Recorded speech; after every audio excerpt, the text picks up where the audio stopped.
आज शाम से एक विषय ट्रेंड कर रहा है कि प्रधानमंत्री मोदी नॉर्वे में थे, नॉर्वे के प्रधानमंत्री के साथ प्रेस कॉन्फ्रेंस कर रहे थे। बावजूद इसके जब वहां की एक महिला पत्रकार ने उनसे सवाल किया तो सवाल का जवाब नहीं दिए और वहां से बिना कुछ बोले चले गए। आपको याद होना चाहिए कि बीते साल अमेरिका के दौरे पे प्रधानमंत्री मोदी गए थे, वहां भी उनसे अडानी के ऊपर एक सवाल कर दिया गया।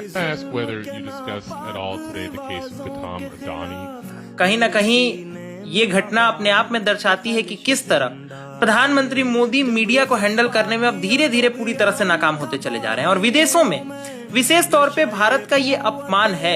एक तरफ प्रधानमंत्री अपने हैंडल पे आकर के ये पोस्ट करते हैं कि हमें नॉर्वे का सर्वोच्च सम्मान प्रदान किया गया, दूसरी तरफ ये समझने वाला विषय है कि वहां की एक महिला पत्रकार ये लिख देती है कि 157वें रैंक पे प्रेस फ्रीडम इंडेक्स के रैंकिंग में आने वाला भारत और भारत की मीडिया आज क्यूबा जैसे देशों के साथ कॉम्पीट करने के लिए मजबूर हो रही है।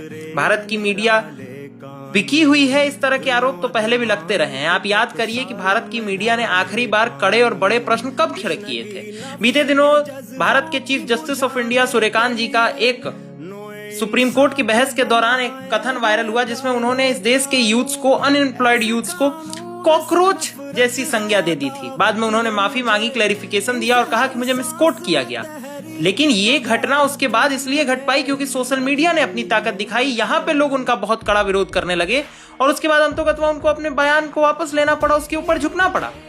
लेकिन मेन स्ट्रीम मीडिया ने इसके ऊपर कोई बयान नहीं दिया। प्रधानमंत्री मोदी को पिछले 12 साल में मेन स्ट्रीम मीडिया एक बार भी क्वेश्चन नहीं कर पाई है। और आज जब नॉर्वे जैसा देश जो प्रेस फ्रीडम इंडेक्स में नंबर 1 पे आता है, उस देश में प्रधानमंत्री मोदी जाके हाईएस्ट सिविलियन ऑनर ले लेते हैं और उसके बाद भी वहां के सवालों का जवाब नहीं देते, तो ये सिर्फ प्रधानमंत्री का अपमान नहीं होता, 140 करोड़ जनता का अपमान नहीं होता, अभी तो भारत की उस लोकतांत्रिक परंपरा का अपमान होता है, उस संविधान का अपमान होता है जिसके तहत भारत में आजादी हमारी मूल विचारधारा का हिस्सा है।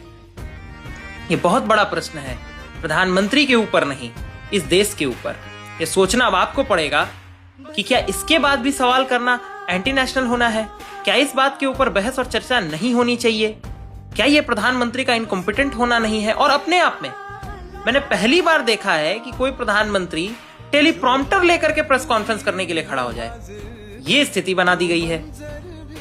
अब फिर सवाल करूंगा तो लोग आके कहेंगे आप एंटी नेशनल हैं। शेयर करिए इस वीडियो को, सवाल करिए और फॉलो करिए इसी तरह के वीडियोस के लिए, क्योंकि प्रधानमंत्री कुछ बोलेंगे नहीं, विपक्ष को पता है नहीं कि बोलना क्या है, मुझे ही बोलना।